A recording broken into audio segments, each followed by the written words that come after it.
Thank you, Michael. I appreciate it. And welcome all of you. And thank you for joining FolioBeyond's presentation on rising rates and FolioBeyond's approach to what we believe is a longer-term inflationary environment. But first, let me thank Michael one more time and Flya for really creating a premier platform. So Michael, thank you very much for giving us this opportunity. Dean Smith and I will be discussing an array of subjects, from the broader, wide-ranging thinking on inflation to what choices investors are making or not making to deal with inflation and rising rates. We believe FolioBeyond's ETF is an important part of the investor solution, and we'll be talking about that later. Our CVs are on the site, and so we can use our time effectively, but both of us have had long careers in capital markets, fixed income, equities, and a full range of alternatives. Dean is FolioBeyond's chief strategist and portfolio manager, and I head up distribution. So we'll spend about 40 to 45 minutes discussing prior interest rate bear markets, the inflationary environment, and we'll also be discussing what hedges and what ETFs might or might not be effective in a rising rate environment. And I'd like to spend 20 minutes on Q&A if we could, because we're going to be moving quickly and there's a lot to cover, and we want to take your questions. So before we continue, Dean, will you give us a brief overview of FolioBeyond? Sure. Thanks, George. And thanks everybody for joining this afternoon. FolioBeyond is an algorithmic investment advisory firm. So we develop and implement highly optimized quantitative strategies for both fixed income and equity portfolios. And there's a strong emphasis in all of our strategies on risk management. Our initial strategy was a fixed income strategy that allocates across 30 different fixed income sectors using ETFs. And that is used, we use their algorithms there to make a really efficient portfolio from a risk reward profile. That strategy we launched several years ago. It's available in ETF form as SMAs and also on some index platforms. Since that initial strategy, we've launched several others, including a couple of really exciting ones that use machine learning to allocate to equity portfolios. There's a growth strategy and there's an income strategy for each of those machine learning portfolios. And then most recently, we have launched an ETF that aims to benefit from a rising interest rate environment. That's going to be the thrust of our conversation this afternoon, talking about the potential for rising interest rates and how investors can take advantage of those or use it to hedge other exposures they may have in their portfolios. As I say, our strategies are available in different formats: ETFs, separately managed accounts, and we've got index products on SmartX, Folio Institutional, and the C8 platforms. Thanks, Dean. Thanks a lot. So let me lay the groundwork here if I can. We all know it's been a long time since rates have been at historical norms, and we've in effect had market-based measures of inflation jump to the highest levels that we've seen in decades. In fact, according to some metrics that we've seen, inflation is at a 30-year high. And yesterday we saw the Fed specifically begin their minor tapering and mention nothing about interest rates except for leaving them at zero. So while the Fed and other central banks, possibly other than the UK, have spent months saying higher inflation was a transitory result of pandemic-driven supply chain problems, there's been good reason to believe that price rises could be a long-term phenomenon. A few metrics, maybe I can go over, that all of us have lived through. US house prices, for example, are up over 20% year over year. I don't remember prices rising that much since the 04-06 bubble, and that rise was around 17%. So you're seeing all-time highs for houses in Dallas, Denver, Charlotte, and I don't think I have to tell anybody, you've all seen panic buying in many suburbs throughout the country. Something else I think is important is that wages and salaries increased 3.5% for the 12 months ending September. And benefit costs, which are more important, increased 3.2% over the year. And these will remain permanent and are just the beginning of a resurgence of labor catching up with years of negligible increases. I believe that that horrible expression, wage price spiral, is very real. Something else that we should look at is that US energy prices are not at record highs, but they've climbed steeply since the pandemic lockdown of last year. US crude prices last week crested over $85 a barrel, which was a 7-year high. And according to AAA, gas prices are now averaging around $3.40 a gallon, almost 60% more than a year ago. So you're seeing prices of gas in Hawaii, for example, at $4.40 a gallon. California is $4.65, and Nevada has just made it over $4. So $120 per barrel of oil is not really an unreasonable expectation that many forecasters have made for 2022. And of course, the US government bonds are down 6% for the year. And this will probably be their worst year since 1985. And again, with little response from the Fed, except for slight mentions of a rate rise at some time in the future yesterday. So the core inflation rate, if you look at numerous economists, is well over 6%. And that's well above the quote unquote imaginary 2% target that we've been talking about. So trailing CPI, as I said, is around 6. And we still have no idea how much the Fed wants to increase Fed funds to try to stifle the inflation that's occurring. So one more thing that is important is to go over, and Dean, if you could do that, please, you know, the many historical examples where certain periods have moved rates higher, certain events have moved higher. So why don't you talk about some of the Fed misses that have occurred out there, the tightening episodes, you know, first, and some of the tightening cycles that have occurred. I think this is a very important backdrop to have to understand what we're doing and what we're not doing with inflation today. Yeah, everything George said is exactly spot on. But if we just kind of want to step back and take a bigger view picture of this, in my mind, it's going to be a miracle if we don't have much higher inflation and much higher interest rates. You've got kind of a perfect storm or textbook conditions, whatever metaphor you want to use. On the demand side, you've got really strong household balance sheets. You may recall, and maybe some of the folks on this webinar, although probably not most of us, received substantial amount of government checks over the last several years. So very, very large transfer payments, interest rates that have been very depressed. So massive increases in wealth, not just among the very wealthy, but also among middle class and the mass affluent households. And there's also been a tremendous amount of pent up demand because people haven't been able to buy things that they wanted to. They haven't been able to have experiences, travel, and so forth. So the demand side is really primed for higher inflation and higher interest rates. And now on the supply side, you've got all the analogous situation there. You've got all sorts of supply chain problems. You've got energy supply shortages. You've got raw materials shortages, strategic commodities, computer chips, shipping and transport capacity, labor shortages. I mean, no matter where you look on the supply side, the situation is primed for much higher inflation and much higher rates. And then finally, you've got yet again a complacent Fed who is continuing just barely coming off of this transitory narrative. And this is not the first time that they have done this. I'm going to share with you a screen here that, let me just pull this up here. Okay, 1 second. I had it queued up.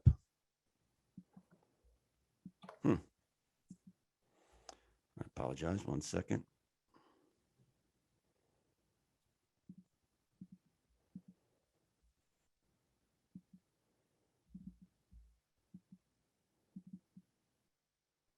There we go. So let me try to share that. Here we go. Can everybody see that? Yep. Okay. So the Federal Reserve has a long history of missing the big turning points.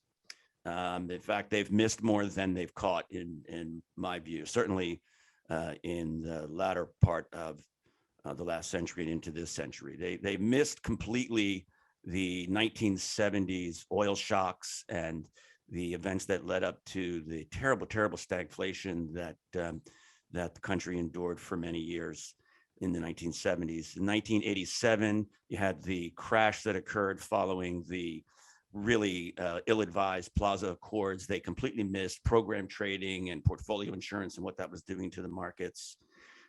You had the irrational exuberance bubble of the 1990s. There was some talk, but really no action on the part of the Fed. They completely missed the Asian contagion, as it was called, the Russian default in the long-term capital markets, almost bringing the entire market down in the late 90s. Completely missed the dot-com bubble. There was obviously most recently the housing market crash in 2007, 2008. They completely missed that. And frankly, I'd say that they missed most of the really adverse effects on the economy of COVID. They really didn't anticipate in any meaningful way the sorts of disruptions that we've seen over the last couple of years. And obviously, let's not forget the 1929 Great Depression, where they didn't cover themselves in glory that time either. So the Fed has a history of being behind the curve, slow to react. And so the fact that we have the Federal Reserve and Jay Powell saying, in effect, I was just talking with George earlier, some of us may recall the movie Animal House, and there's the scene at the end where everything is going crazy and there's smoke in the air and the crowds are going wild and there's a riot, and Kevin Bacon is standing there in a security guard outfit saying, nothing is wrong, all is well, all is calm, nothing here to see, everyone go back to your business. And that's pretty much the position that the Fed has taken in the last several quarters, and only very, very begrudgingly starting to come off of it. So, listening to what the Fed says and taking a position based on their viewpoint has not traditionally been a very good strategy. However, if you look at the historical tightening cycles that have occurred when they do finally get their act together, and you compare the economic environment at those times to what they are today, it's long past overdue for them to start tightening based on their historic patterns. If you look at unemployment rates, typically they have, on average, if you look at the last 5 tightening cycles, the unemployment rate has been 5.6% at the time they start to tighten. Right now, it's something like right around 4.8%. Inflation is much, much higher than it has traditionally been when they have started to tighten. And so, we think that despite the rhetoric that's coming out, the narrative, if you will, coming out of the Fed, that they're almost surely going to start to have to tighten fairly soon. What happens when they do? And also just one more thing, if you look at the asset growth of the Federal Reserve, they were not even finished fighting the battle of the financial crisis. The balance sheet of the Federal Reserve went from some 800 billion in 2007 to, in the aftermath of the financial crisis, up to over 2 billion. And then it continued to grow all the way through 2018, 10 years following the financial crisis. Had just barely started to taper off a little bit when COVID hit. And so now the balance sheet of the Federal Reserve is over $8.5 trillion, 10 times what it was in 2007. This is just completely unsustainable. So what happens when the Fed does move? When the Fed moves, bad things happen, okay? Nearly every single episode of the Fed tightening the lever that they actually have control over, which is Fed funds, it has led to higher long-term interest rates, okay? We do have from time to time transitory, to use that word, periods of inverted yield curves where long-term rates don't move in lockstep with short-term rates, but by and large, when the Fed raises short-term rates, long-term rates follow. In terms of the real economy, nearly every episode of Federal Reserve tightening has led to a substantial and sustained increase in unemployment. Each of these gray bars, these are the same gray bars. So on the bottom, we've got the Fed funds rate. And on the top here, we've got long-term interest rates. Same chart on the bottom, Fed funds rate. On the top, we've got unemployment rates. And you can see following each of those tightening periods, the gray bars, unemployment goes up and is sustained every single time, with the exception of 1994 in the case of unemployment. And then almost every episode of Fed tightening has led to substantial market declines. So the notion that the Fed is somehow going to be able to gently, carefully navigate a tightening regime and not have adverse economic consequences in both the financial markets and the real economy is simply not tenable. Thanks, Dean. The other thing is that, we talk about COVID as being the differentiator here, given, we haven't had that in our history until now, but they've been down over 50% since the middle of September. And to me, that means that we're continually moving from less saving, because this is what this occurred over the last 2 years, a savings exuberance, if you will, to more spending at a very aggressive pace. Try going to the airport, try renting a car. I tried to rent a car in Denver, it's $2,400 for 4 days. So, that's a highly volatile, area of concern for a lot of travelers. And that means that, and Dean and I have talked about this, that some who believe that the velocity of money is everything right now, that we'll finally see some velocity of money increase. But at the same time, we've totally differentiated ourselves. And I'm not sure very many people, as we discussed earlier, Dean, use cash. So I'm not sure what that has kind of separated, and you made a good point earlier. Yeah, I think the linkages. Now, I studied economics at Columbia a long time ago with some very prominent monetary theorists. In my view, the changes in the economy that have occurred through disintermediation of financial counterparties, things like banks, and the innovations in credit and all sorts of changes that have occurred in the financial markets has really broken down the linkages that used to exist, sort of the old Chicago school, Milton Friedman thinking about the connection between money supply, money velocity, and inflation. I just don't think that paradigm really holds anymore. There's clearly a connection between money supply and inflation, but I don't think it's nearly as tight, certainly not in terms of the monetary aggregates, M1, M2, M3, that people used to look at. Those connections have broken down in large part due to financial innovation, in my view. Yeah, there's no doubt. And you said earlier, I think because the Fed was wrong about the or is wrong as we're speaking about the transitory nature of inflation, it will likely drive up some of these yields, maybe, and people can't stand hearing this, 100 to 200 basis points, and probably a much more compact period as the Fed finally strives for a much more responsible stance against inflation. It's no doubt. I don't mean to interrupt you, but I did mean to make one point earlier, by the way. Sure. There was a big story in the Wall Street Journal yesterday about Jay Powell's discussion of the Fed starting to taper. If we go back for a second just to that chart of the, let's see if I can find it, chart of the Fed's balance sheet. Can we see that? Have I shared that? Let's see. Here we go. That? Yeah, Okay. we got it. Okay. All right. So we're now sitting at $8.5 trillion of Federal Reserve assets, which includes every possible thing you could imagine, lots of mortgage-backed securities, other sorts of debt instruments, and so forth. The tapering that got all of this press yesterday is $15 billion a month. So they're not even talking about reducing the size of the Federal Reserve's balance sheet. They're talking about slowing the pace of its growth. Okay, this is fantasy to think that this is not going to lead to sustained inflation and much higher interest rates, in my view. Yeah, I mean, unwinding that balance sheet or cleaning up that balance sheet, any way you want to look at it, is going to be a monumental effort, unless they want to go higher. And I just don't see that happening. There's other things that are going to have some long-term implications, I think. And, there's a topic that is so often talked about, which is ESG, environmental, social, and governance. Another phrase really for sustainability. That counts for much of the decline in capital expenditures by international oil companies in recent years, and the investor exodus out of oil and gas markets. In fact, demand for fossil fuels will continue to outweigh the supply.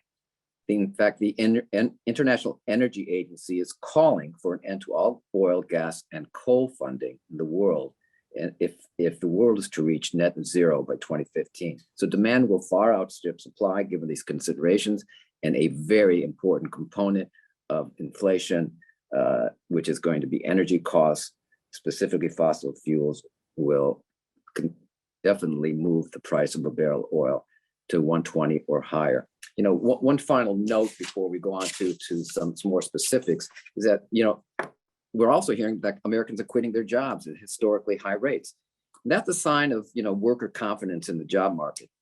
About 4.3 million employees quit in August and almost as many in September. That's the highest record we've ever seen, dating back to 2000, and before then it was several decades, at least according to the Labor Department.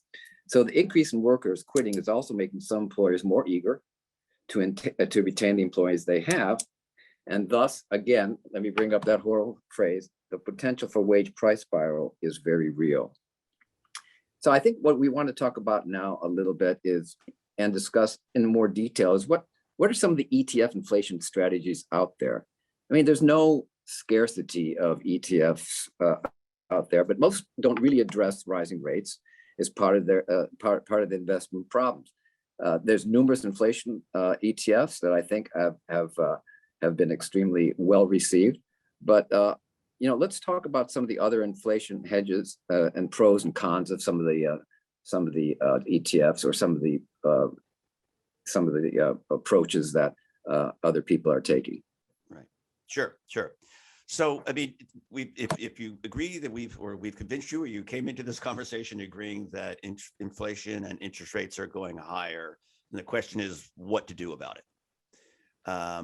There's a couple of different sort of use cases here for any sort of rising rate strategy as part of a portfolio. You've got lots of folks have substantial fixed income portfolios, either individuals or institutions. And those need to have some sort of hedge against rising interest rates. And then you've got folks who just want to take a view. They say, listen, I think interest rates are going higher, and I want to have a portfolio that benefits in a meaningful way if that occurs. That's my belief it's going to occur, and I want to just make a play if I want to have that exposure. And then obviously there's the benefit of diversification. If there's a strategy that is uncorrelated to other sorts of strategies that are out there and has the additional benefit of rising when interest rates go up, then that's a great thing to have as well. So there's several different use cases, we think, for a strategy that benefits from rising interest rates. So what do we think the attributes of such a strategy should be? Well, first of all, it should be closely correlated to rising interest rates. That is to say, it shouldn't have a lot of basis to the thing that you're actually trying to take a view on, rising interest rates specifically. So there's lots of strategies out there, as George mentioned, that sort of hit around the target, but don't really aim directly at rising interest rates. So we think that's an important feature to try to capture. The second one is that it should be low cost to execute. A lot of the strategies out there that are let's just call them bear market strategies, have a pretty significant defect, which is that they're negative carry. It costs you money to hold that position. And so even if you are right on the direction of rates, if you're bleeding carry, either because you're buying options or because you're short some instrument, that could be a difficult position to hang on to. And most of the strategies and products that we've seen in the market have one or both of those flaws. And we think that it's possible to come up with a strategy, and we believe we have, that doesn't really have either of those flaws. It actually plays directly to rising interest rates, and it achieves that at a positive carry. And so we think that is a great way to take a position against rising interest rates. There's also, continue, please. Go ahead. Yeah. So we could talk a little more specifically about some of the strategies that are available in the marketplace. And I'll just go ahead and share my screen again. And I'm leaving aside equity strategies that people say we're gonna buy stocks that we think will do well in a rising inflation. I'm leaving aside, commodity plays. Those have too much basis to rising interest rates to really be part of this conversation, in my view. And then, as we showed a few charts ago, it's very difficult to kind of foresee positive outcomes for any sector really in a sustained way of equity sector, in case of a sustained increase in unemployment or a sustained decline in the stock market broadly. So we're going to focus here on the fixed income markets and the strategies that people are looking at in fixed income specifically. And they come into the kind of three flavors, most of what we've seen. You've got guys who are out there peddling floating rate strategies. Okay, buying floating rate instruments, buying bank loans, they're buying other sorts of floating rate securities with the expectation that as interest rates go up, the coupons on those securities will go up, and you'll have the benefit of that. The second strategy is to actually short the rate market, either through futures or some sort of shorting strategy that involves treasuries or other sorts of financial instruments. And then you've got tips. There's people out there who think that tips are a great way to protect yourself against rising inflation and rising interest rates. And then there's our strategy, which is the ETF that we've launched, which we think has some real differentiating factors from these other three strategies. And so I don't know if we want to get into each and every quadrant of this chart here, but part of the problem with the first three is that, or the two of the first three, the floating instruments, if long-term rates go up, that doesn't do much if you have floating rate instruments. If the yield curve steepens, you're not going to have the benefit that you like. The problem with tips is that while, yes, if the inflation goes up, you get your money back. You don't actually win. You don't actually have a positive return, but at least you break even. But tips themselves, the value of the securities goes down as interest rates go up. That is to say, tips have positive duration. So they go down in value as long-term interest rates go up. If short-term interest rates go up, you get some benefit from floating rate instruments, not so much on tips. And if there's a rise in inflation that doesn't correspond to an increase in interest rates as well, these strategies are really more targeted towards inflation than rising interest rates. And so we think there's some real defects in these first three kinds of strategies. What we've come up with instead is we've found an instrument. It's been around for a long time. Some people may find it a little bit esoteric, but it's really a bread and butter kinds of security. And those are mortgage-backed security interest-only classes. Okay, and we're going to get a little bit technical here. I'm not going to dive too deeply into it, but I have to get a little bit technical to explain why this strategy works. So mortgage-backed securities are created by Fannie Mae, Freddie Mac, and Ginnie Mae, government-sponsored entities. So there's no credit risk in these, but you do have in any mortgage-backed security prepayment risk, right? As interest rates go down, people prepay their mortgages to refinance to take advantage of lower rates. And as interest rates go up, people prepay their mortgages more slowly. If you take a mortgage-backed security and you separate the principal cash flows from the interest cash flows, you get what's known as a PO, a principal-only security, and an IO, an interest-only security. The IO only receives the interest payments from the borrower mortgages. Now, as prepayments speed up in a declining interest rate environment, people prepay their mortgages, and when they prepay their mortgages, they no longer pay interest on those mortgages. So the interest-only portion of the mortgage-backed security declines in value as interest rates go down and people prepay their mortgages. As interest rates go up, prepayments slow down and the owner of the IO receives cash flow for a much longer period of time. So the value of an IO increases as interest rates increase. This is a phenomenon known as negative duration, okay?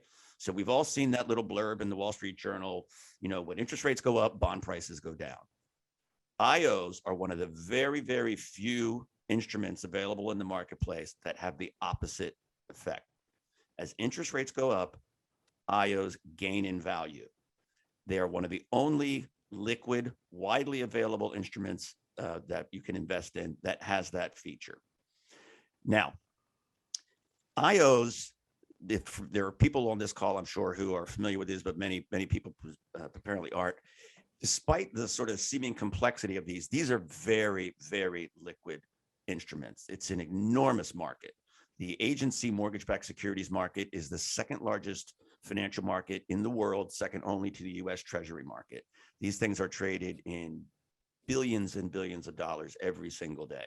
So while it's not exactly, a front page of the Wall Street Journal on the daily news kinds of instrument, for folks who are active in institutional financial markets, as we are and have been for a very, very long time, MBS IOs are not an exotic or complex security. It's sort of bread and butter to us. And so we've created a strategy that can acquire MBS IOs.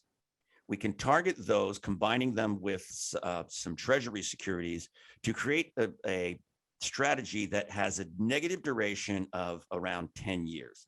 And what that means is this strategy is designed to go up in value by 10 times whatever the increase in interest rates might be. So if long-term interest rates go up by 1%, the value of a portfolio with a negative duration of 10, as we're targeting, will go up 10%.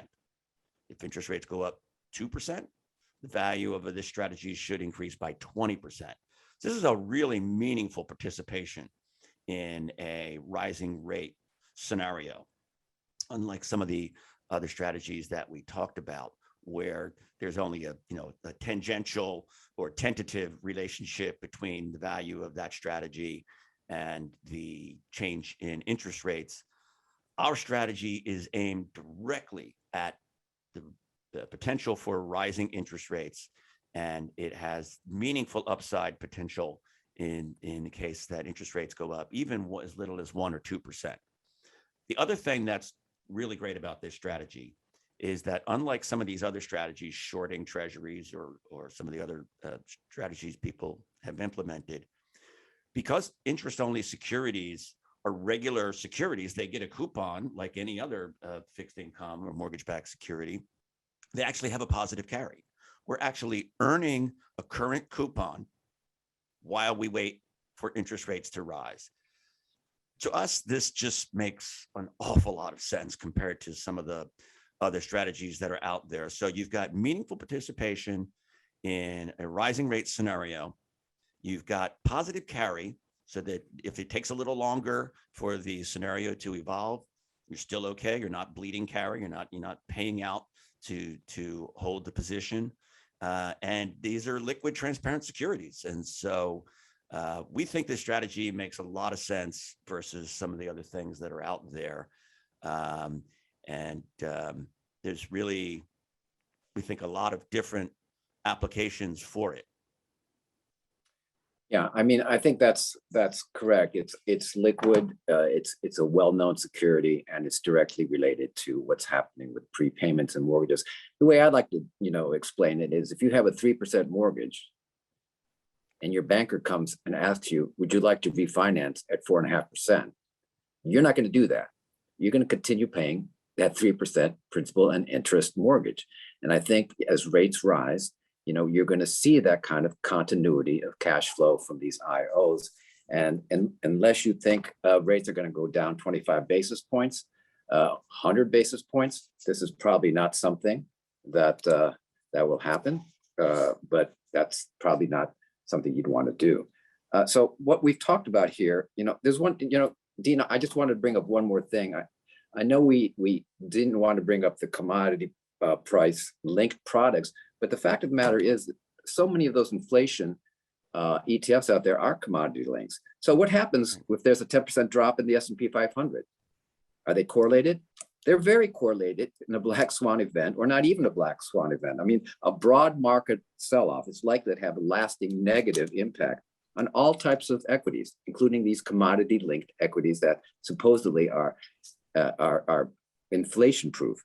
So I think you have to be very careful and understand what the beta of commodity-centric equities are, and it's very high. That's right. It definitely is. So what we talked about? We talked about the Federal Reserve announced QE taper and the disappointment that at least we've had with what they've discussed yesterday. Talked about the ongoing fiscal stimulus. We've talked about the history of bear markets and interest rates. You know, I think Yogi Berra said the future ain't what it used to be, and it looks like that's one of the things that's occurring right now. Dean talked about the growing fiscal deficit. You know, our GDP to debt, U.S. debt ratio is about 130%. You know, Germany is 60%, and I think Greece is around 200%. So we're someplace between Germany and Greece, and that's not a great place to be, frankly. Dean talked about the importance of the supply chain issues and the fact that these are much more sustained than originally thought. I don't think you're going to hear the word transitory very much going forward from the Fed. And of course, the labor issues. The labor issues, you know, we've had, you know, the demand from labor on increases in wages is going to be a very important part of this inflation picture. So, you know, and finally, we talked about the construction of our ETF and the return expectations.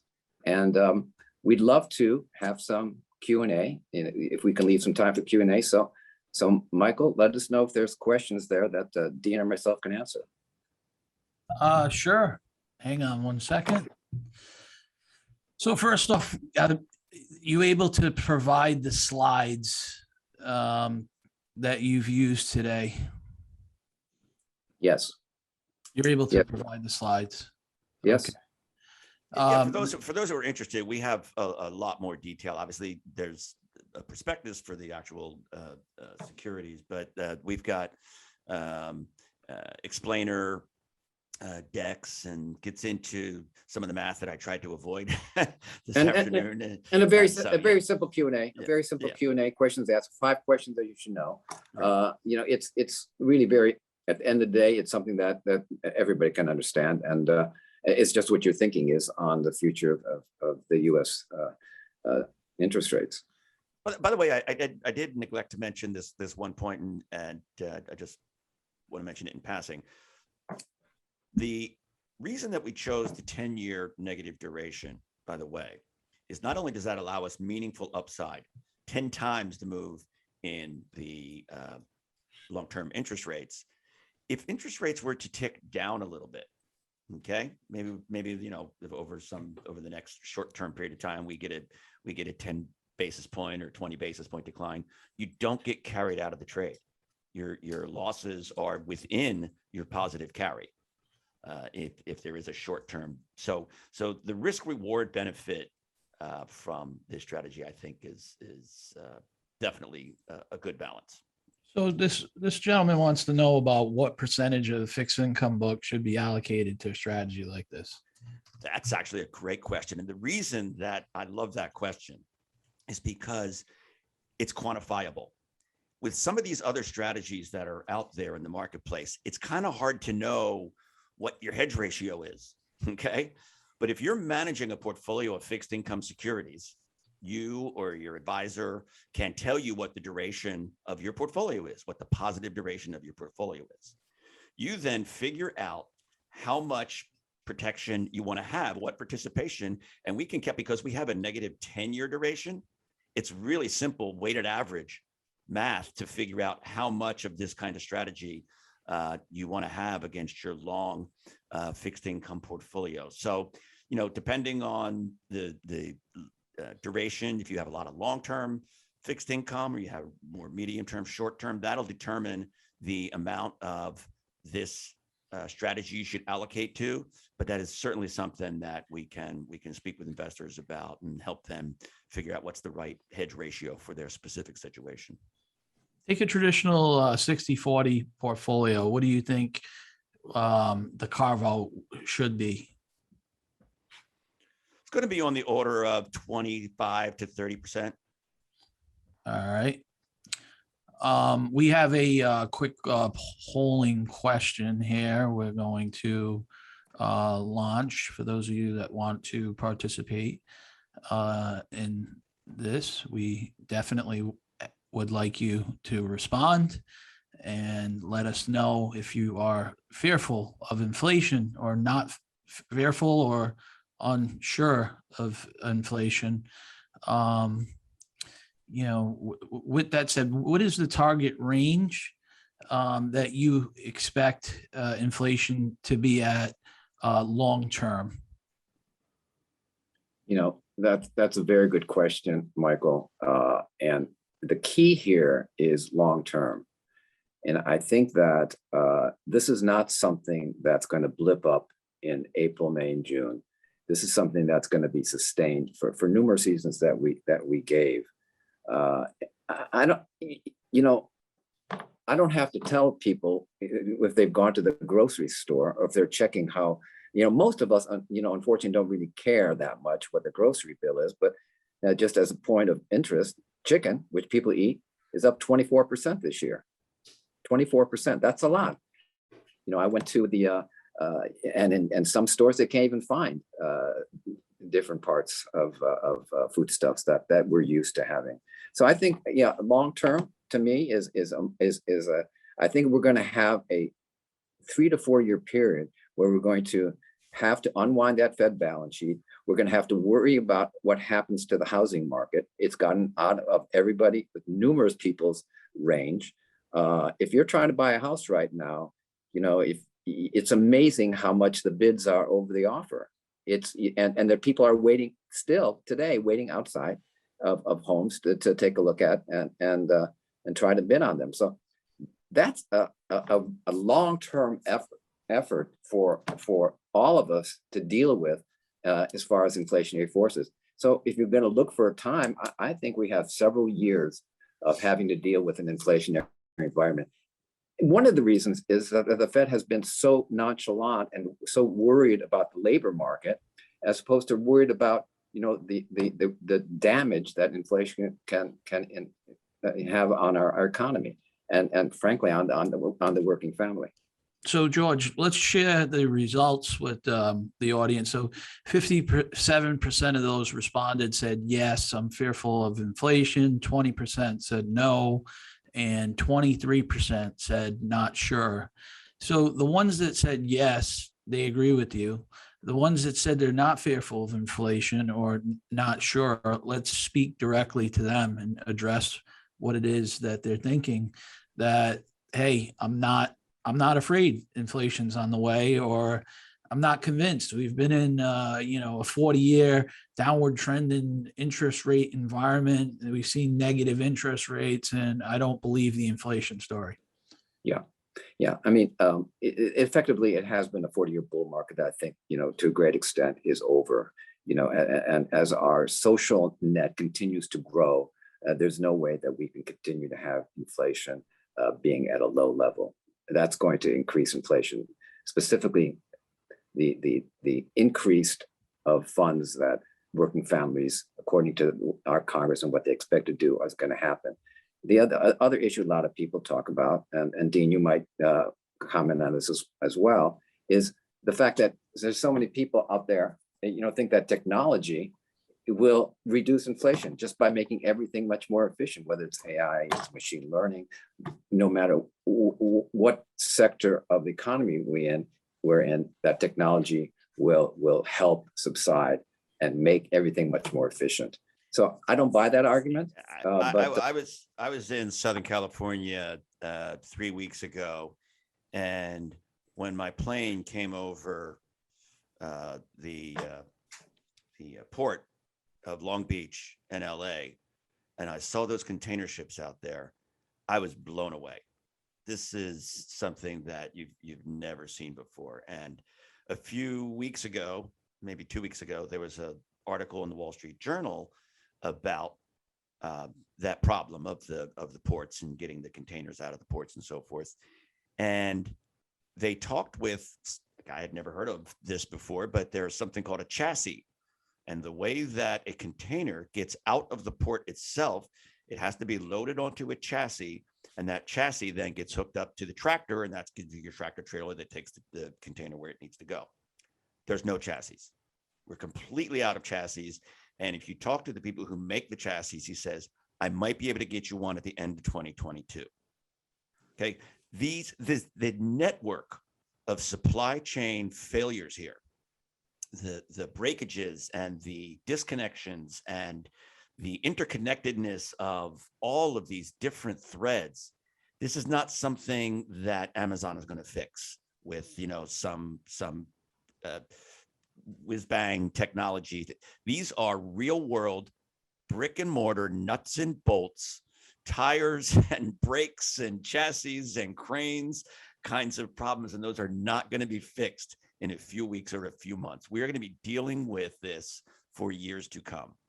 And to think that the Federal Reserve's balance sheet could go from $850 billion to $8.5 trillion in 10 years, and that is not going to have a long-term, multi-year, perhaps a decade or more effect on the macroeconomy, I think is just complete misreading of history. If you go back and you look at the episode at the Paul Volcker tightening event, when they tried to get rid of inflation last time around, when we had severe inflation back in the 70s, unemployment and interest rates reached levels that were unimaginable. There were mortgage rates that were 20%. I'm not suggesting we're necessarily going to go that high again, but to think that it's different this time, that can't happen again, is just a misreading of history.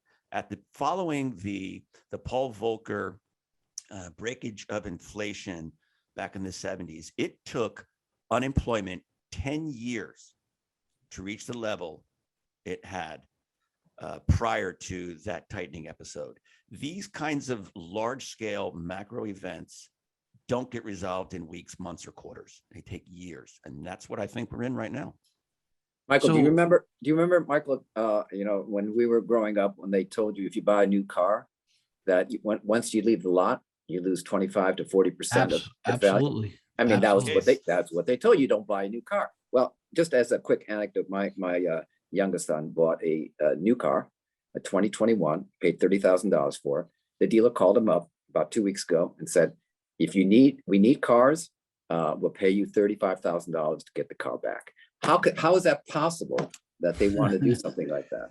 I mean, these anecdotes are numerous, whether it's chicken in the supermarket or cars or rentals. I mean, maybe you're not afraid of inflation, but we believe that it's the real deal and it's going to happen. And I used to always say that we had 20% who are not afraid of inflation. Well, the minority usually is right because they're usually smarter. But I think this is a real period of time when your audience, 57%, are the majority this time, I think is right. So we think it's a long-term effort, a long-term problem that we're going to have.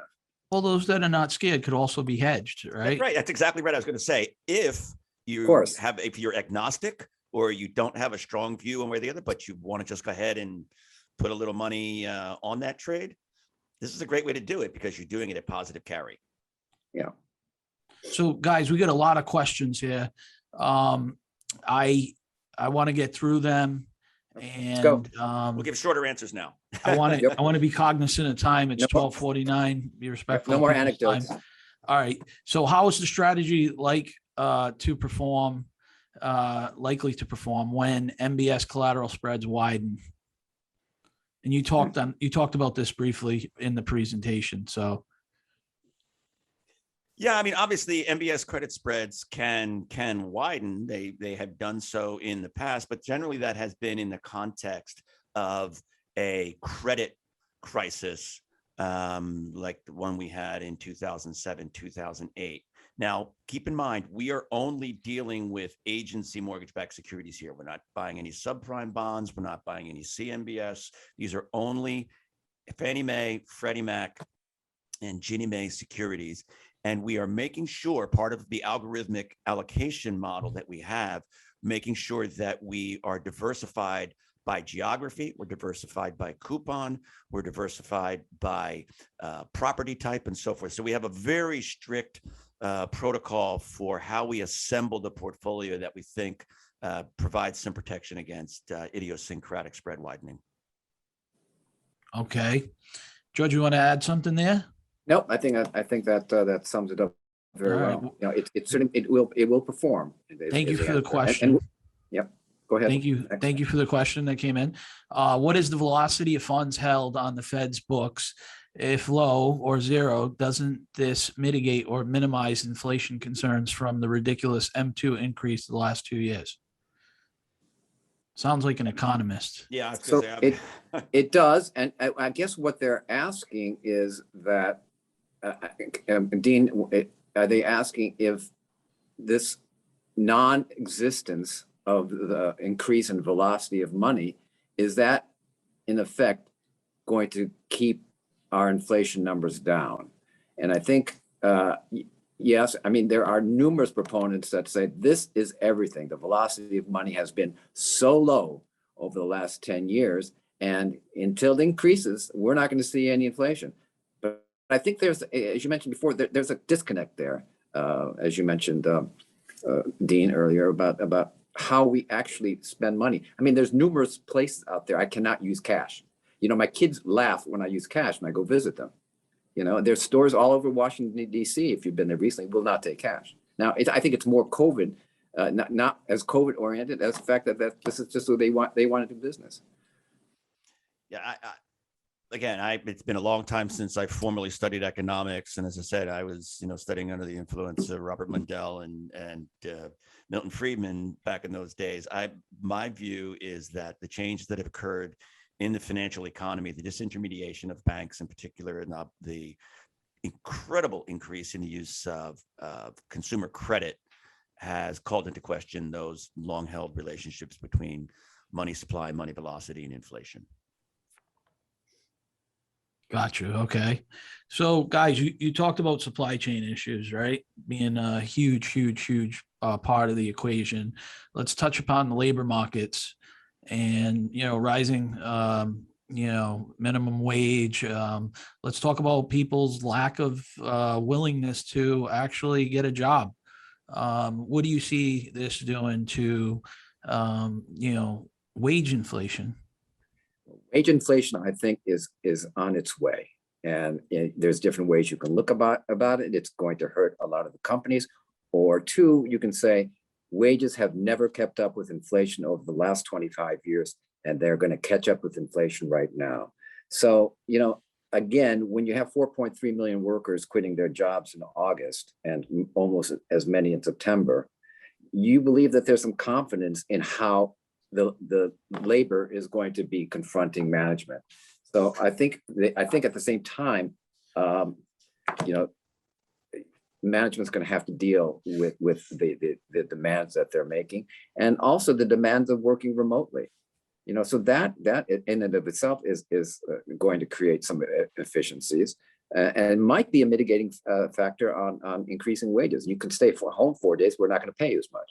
At the same time, the frontline workers are the ones that have been very demanding in increasing their wages, and I think they're going to be successful. And again, chicken goes up 25%, but I get no raise. And by the way, the chicken just stayed up 25% for foreseeable future, no raise. That's unsustainable. That's not going to happen. You can't have the continuing price rises, whether it's used cars, rental cars, or a grocery store, and not have a very significant increase in not only wage demands, but true wage increases. Well, George, good thing that worker isn't eating beef, because it's up more than 25%. It's up, at least 100, right? Maybe 200%. I'll just give one brief anecdote on the issue of the labor market. I have a very good friend who has a financial services business. She's trying to expand it into different states she's in North Carolina, South Carolina. She's trying to expand it to Georgia, Florida, Tennessee, other places. It's impossible to find people, not just qualified people, just a living, breathing person. She has been hiring people who quit before they show up for the first day because they get higher job offers. The labor market is in a situation that it hasn't been in a very, very, very long time. So those wage pressures are going to continue for quite some time.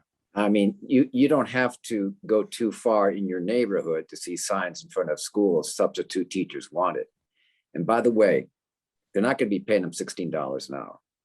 So, you know, this is it goes from food to our educational system, how we pay our teachers, you know, or substitute teachers. And it's amazing, you know, over here in the research triangle, there are signs everywhere for substitute teachers.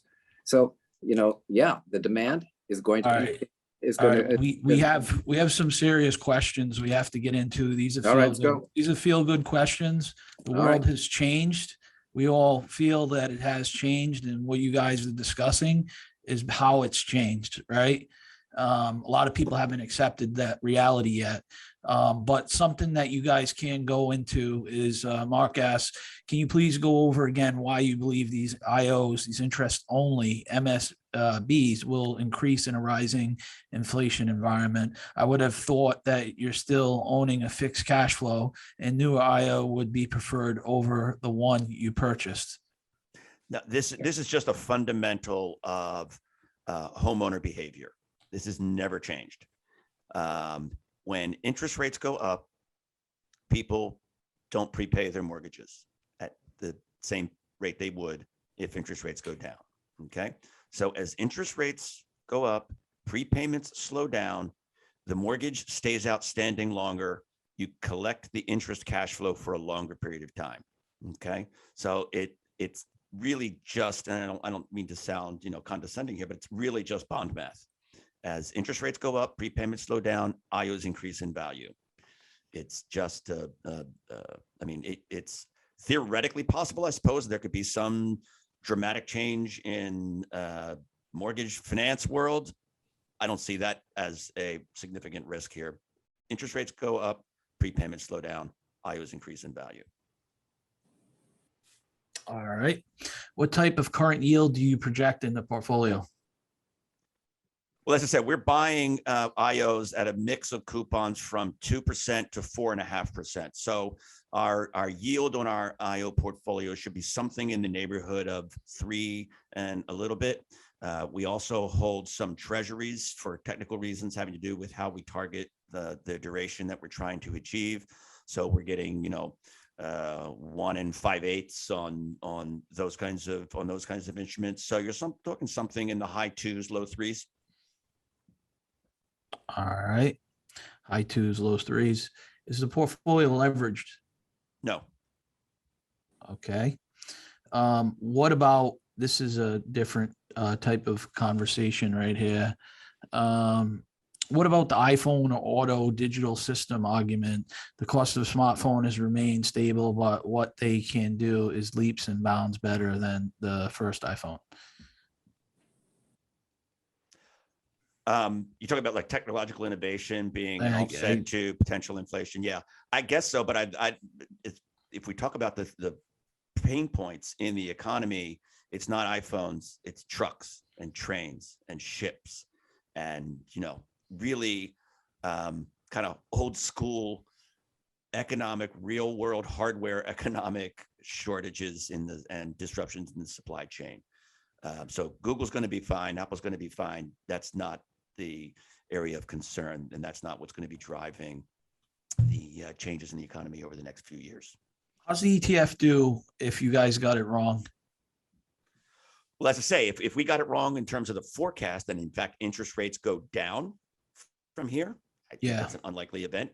But again, since we have a negative 10-year duration, if interest rates go down by 50 basis points, we'll lose 5%. However, if interest rates go up by 100 basis points, we make 10. If they go up by 2%, we make 20. So we think that the benefit, the upside versus downside is pretty much in our favor. But And that -5% is mitigated again with the current with the positive carry that positive carry, right? Yeah, that you're getting for that. So it's not going to be 5%. It's going to be less of that. Yeah, that would be the just the change in NAV. Your total return would be higher than that. So look, it's 1:00 right now. There's still a bunch of questions we didn't get into. This was a very fascinating conversation today. You guys did a phenomenal job, and I appreciate you having you on. I don't think we're at the end of this conversation. I think there's a lot more to come, and I am definitely somebody who's on the inflationary side of the equation. So I could be wrong. I suspect that it's different, like you guys pointed out today.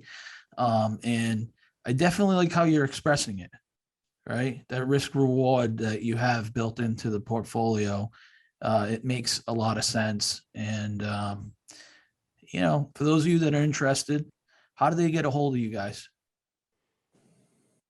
Well, there you can get hold of me at my email, or it's glucaci@foliobeyond.com. Michael, and by the way, Michael, any questions that remain out there, we are adamant that we want to answer them, and we'll send you the answers to the questions, but send us questions. I don't want any answers to be left behind. And by the way, those questions are very enlightening for us as well. So the types of questions we get. So we want to see those questions. We want to answer them. And they can get a hold of us very easily. Go to our website, FolioBeyond.com. We're all on there, and we'd love to hear from people with questions or concerns, or thinking that what we said was way off track. How do they buy the ETF? You can buy it anywhere. A silly question. Call your broker. Just call your broker. Call your broker. You can buy it on Schwab. You can buy it on Robinhood if you want. So you can have your kids buy. Can you tell your broker at Morgan Stanley to buy it? And does he have to buy it for you? Well, he doesn't. You can buy it on your own on any platform. If you're a customer at Schwab, you can buy it. You just put in the ticker and buy it. And, I mean, if somebody wants to, but without getting into the intricacies of ETFs too much, if there was going to be like an institutional trade, then obviously you deal, your broker would deal directly with the market maker. But for people who are looking to buy this at the retail size, you just place an order with your broker. Yeah, if you're looking to buy 100, 200, 300, that's you just place the order. Or if you're if you're representing yourself, you just buy it online. Again, if you want to buy 10 million, you call George directly. Yep, and Michael, my kid bought some on Robinhood for his portfolio, so